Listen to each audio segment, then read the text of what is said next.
Hello friends, welcome back to Fathi's Recipes.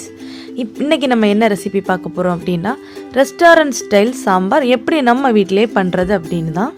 வீடியோக்குள்ள போறதுக்கு முன்னாடி யாரெல்லாம் நம்ம சேனலை புதுசா பார்க்கறீங்களோ and யாரெல்லாம் இதுவரைக்கும் subscribe பண்ணாம பார்த்துட்டு இருக்கீங்களோ அவங்கெல்லாம் மறக்காம subscribe பண்ணிடுங்க friends.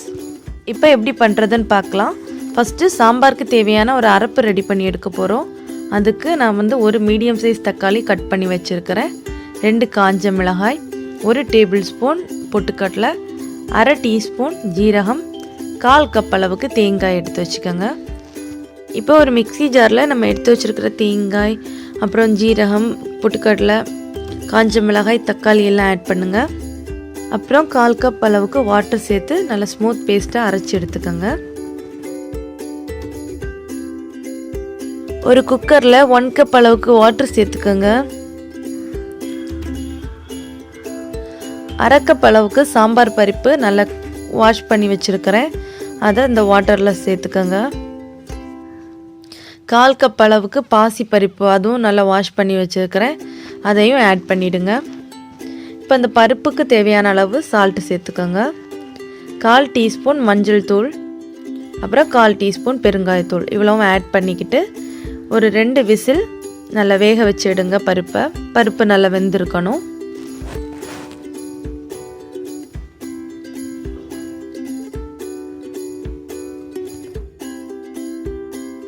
இப்போ 2 விசில் ஆனதுக்கப்புறம் குக்கர் ஓப்பன் பண்ணி பார்க்குறேன்.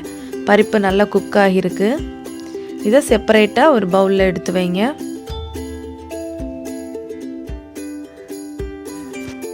இப்போ பருப்பெல்லாம் நம்ம செப்பரேட்டாக எடுத்துட்டோம். அதே குக்கர்லேயே 1/2 கப் அளவுக்கு வாட்டர் ஆட் பண்ணிவிடுங்க. அதில் வெஜிடபிள்ஸுக்கு தேவையான அளவு சால்ட் சேர்த்துக்கோங்க. இப்போ என்னெல்லாம் வெஜிடபிள்ஸ்ன்னு பார்க்கலாம். ஒரு மீடியம் சைஸ் கத்திரிக்காய் நல்லா உப்பு தண்ணியில் ஊற வச்சு வாஷ் பண்ணி எடுத்துருக்கிறேன். ஒரு மீடியம் சைஸ் உருளைக்கிழங்கு, ஒரு மீடியம் சைஸ் கேரட், அப்புறம் ஒரு மீடியம் சைஸ் தக்காளி இவ்வளோ ஆட் பண்ணியிருக்கிறேன். இப்போ இந்த வெஜிடபிள்ஸை ஒரு விசில் வர அளவுக்கு குக் பண்ணி எடுக்கணும். ஒரு விசில் வந்ததும் ஸ்டவ் ஆஃப் பண்ணி அப்புறம் குக்கரோட ப்ரெஷர்லாம் போனதுக்கப்புறம் ஓப்பன் பண்ணியிருக்கிறேன். இப்போ வந்து மறுபடியும் கொதிக்க வைக்கிறேன். பிகாஸ் இன்னும் நிறைய இன்க்ரீடியன்ட்ஸ் ஆட் பண்ணணுங்கிறதுக்காக. இப்போ நான் வந்து ஒரு சின்ன நெல்லிக்காய் சைஸ் அளவுக்கு புளி எடுத்து வாட்டரில் ஊற வச்சுருந்தேன். இப்போ அந்த புளி கரைசல் தான் திக்கான புளி கரைசல் ஆட் பண்ணுறேன். புளி நீங்கள் கம்மியாக போட்டால் போதும். ஏன்னா தக்காளி வந்து நம்ம வந்து அரைப்புக்கு தக்காளி ஆட் பண்ணியிருக்கிறோம். அண்ட் இந்த வெஜிடபிள்ஸோடையும் தக்காளி இருக்கிறதுனால புளி கம்மியாக ஆட் பண்ணால் போதும். இப்போ அது கூட நம்ம ஏற்கனவே குக் பண்ணி வச்சுருக்கிற அந்த பருப்பு இதில் ஆட் பண்ணிவிடுங்க. கூட உங்களுக்கு தேவையான அளவு வாட்டரும் ஆட் பண்ணிவிடுங்க. இப்போ இதை நல்லா மிக்ஸ் பண்ணிவிடுங்க.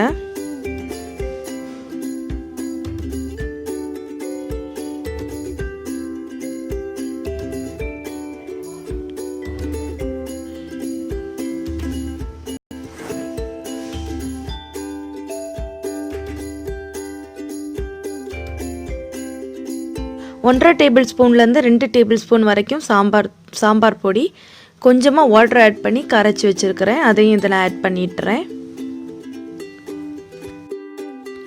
அதையும் நல்லா மிக்ஸ் பண்ணதுக்கப்புறமா நம்ம ஏற்கனவே அரைச்சி வச்சுருக்கிற அந்த தேங்காய் தக்காளி எல்லாம் சேர்த்து அரைச்சி வச்சுருக்கத அரைப்பை இதில் வந்து இப்போ ஆட் பண்ண போகிறோம். இதான் நம்ம அரைச்சி வச்சுருந்த அரைப்பு. இப்போ இந்த அரைப்பும் ஆட் பண்ணி நல்லா மிக்ஸ் பண்ணிக்கிட்டு கொஞ்சம் கொதிக்க வைங்க. நல்லா கொதிக்கணும். உங்களுக்கு வாட்டர் தேவை அப்படின்னா கொஞ்சம் கூட, ரொம்ப திக்காக இருந்துச்சு அப்படின்னா கொஞ்சம் கூட வாட்டர் ஆட் பண்ணிவிடுங்க.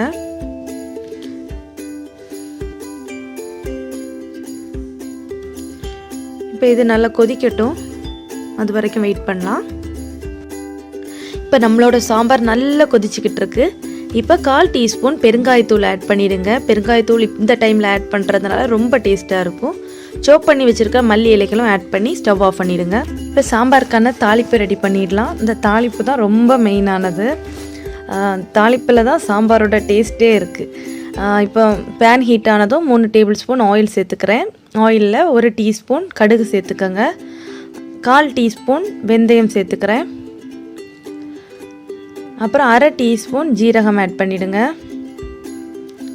இதெல்லாம் நல்லா பொட்டட்டும். கடுகு பொட்டினதுக்கப்புறமா ஒரே ஒரு பச்சை மிளகாய் அப்படி முழுசாகவே ஆட் பண்ணிவிடுங்க. 10 சின்ன வெங்காயம், 7 வெள்ளைப்பூடு பூண்டு ஆட் பண்ணிவிடுங்க.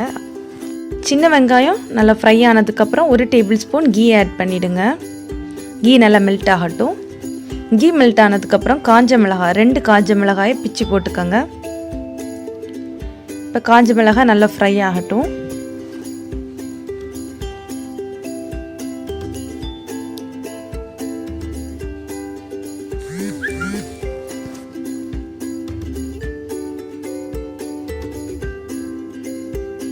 இப்போ காஞ்ச மிளகாய் ஃப்ரை ஆகிடுச்சு.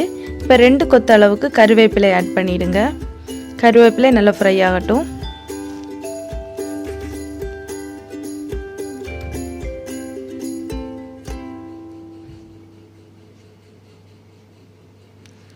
கருவேப்பிலை எல்லாமே நல்லா ஃப்ரை ஆனதுக்கப்புறம் அதை அப்படியே சாம்பாரில் ஆட் பண்ணிவிடுங்க.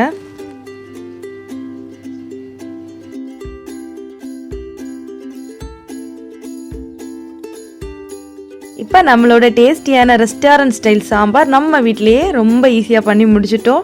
இந்த வீடியோ உங்களுக்கு பிடிச்சிருக்கும் அப்படின்னு நம்புகிறேன். பிடிச்சிருந்துன்னா லைக் பண்ணிவிடுங்க. உங்களோட ஃப்ரெண்ட்ஸ் எல்லாருக்குமே ஷேர் பண்ணிவிடுங்க.